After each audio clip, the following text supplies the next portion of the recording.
welcome to my presentation, An Introduction to Cognitive Behavioral Music Therapy. I chose this topic because it's only been an approach that's been around for 60 years, even in psychodynamic therapy in general. So I find it really interesting how much traction it's getting so quickly, and it has so many studies that I was happily surprised to find. So here we go. Definitions. Cognitive behavioral therapy is a time-sensitive, structured, present-oriented form of psychotherapy. It's different than behavioral therapy in that it focuses on perceptions and cognition in order to change behaviors. So it is kind of an amalgamation of other forms of psychodynamic therapy, but it focuses on changing cognition. Music therapists who used cognitive behavioral therapy as a theoretical stance borrow specific strategies and incorporate them into therapeutic musical experiences in sessions. So CBT was developed in the 60s by Aaron T. Beck. This approach of psychodynamic therapy is taught at the Beck Institute, which is in Philadelphia. There's also several other ones there, and by practitioners throughout the world and the United States.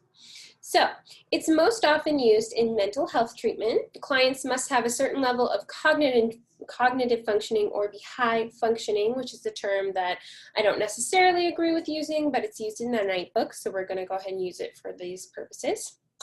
So in order for the approach to be effective, there has to be a certain level of self-awareness. It's been proven to be effective in the following specific populations: clients with OCD, experiencing fatigue after blood or bone infusions, adults with anxiety disorders and children with anxiety disorders, women with eating disorders, clients who have experienced trauma. This one was pretty general, but it did have multiple different examples, and the test subjects had varied types of trauma, so that's why. Clients in acute settings for psychiatric patients. I put a star by this one to point out that the Night book generalizes that it's for outpatient, but actually this study proves that it can be useful in acute settings. So they are high functioning cognitively, but it's like for more of an immediate issue that they have to be committed for. So students with test anxiety, not necessarily who are disordered, so just typical students, it is also useful for. So for the process, referrals are made by the same people who can make referrals for any type of music therapy. However, it's more often the client themselves as compared to other populations because they have to be high functioning. So the rate at which it's self-referred is much higher. That's also because it's adults, teens, and preteens as well, but there has to be abstract concepts. So developmentally, it doesn't really make a lot of sense for kids who still are developmentally just using concrete concepts. So during assessment, they're often giving specific questionnaires, such as the Beck Depression Inventory. There's a depression inventory and an anxiety one as well as ones outside of the Beck Institute. So goals are typical music therapy goals, but the difference is in the treatment. The emotions are processed in the here and now. It's less about past occurrences, like behavioral therapy might focus a lot on things that happened in early childhood. So the client's logical fallacies are challenged with new perspectives about the problems, which are often self-discovered, not directly fed to them necessarily.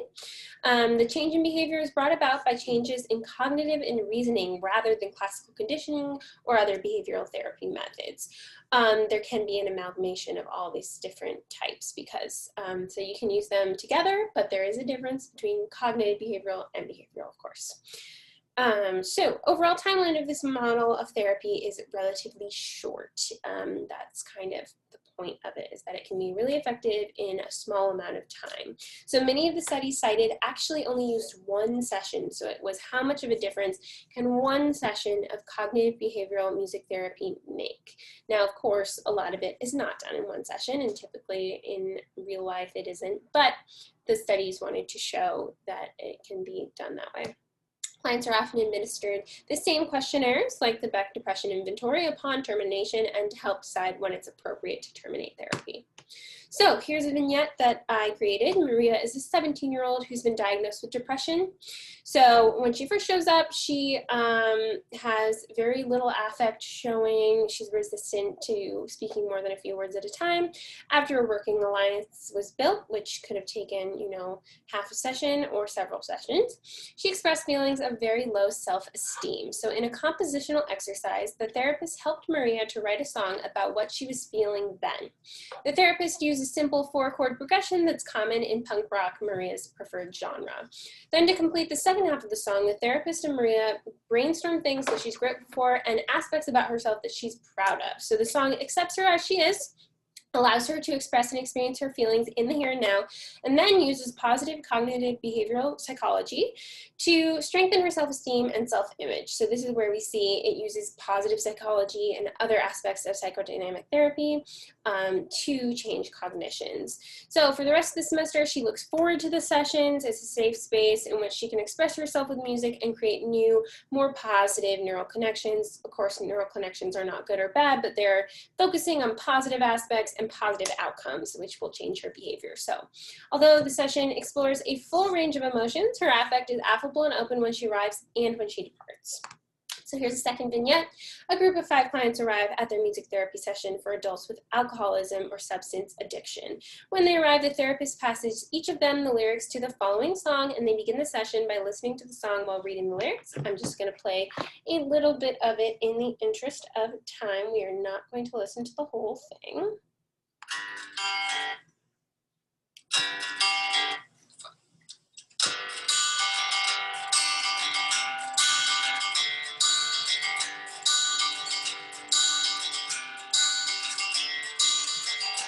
Another turning point, a fork stuck in the road. Time grabs you by the wrist, directs you where to go. So you could read the rest of the lyrics. A lot of people are familiar with this song. It came out in 1997, so it's pretty well known. After the receptive listening experience, the therapist engages the group in a lyric analysis. Although the song's not originally about substance addiction or alcoholism, it is full of a lot of really rich prompts while being a popular song. So the client focuses on the negative verse, or the multiple clients.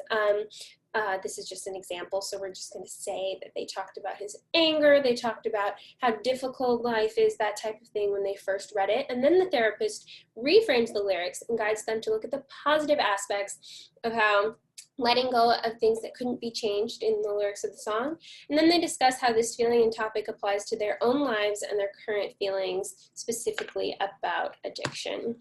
So the future of cognitive behavioral music therapy. It's relatively new, as I've said multiple times, but I think it's really important to emphasize how much traction it's gotten in such a small amount of time, especially in music therapy. So it's rapidly growing. Many of the studies I cited are pilot studies and/or were only done using a small number of participants. So that just goes to show how much more work is to be done and how much potential it has to be proven even more effective. So hopefully it has a long way to go.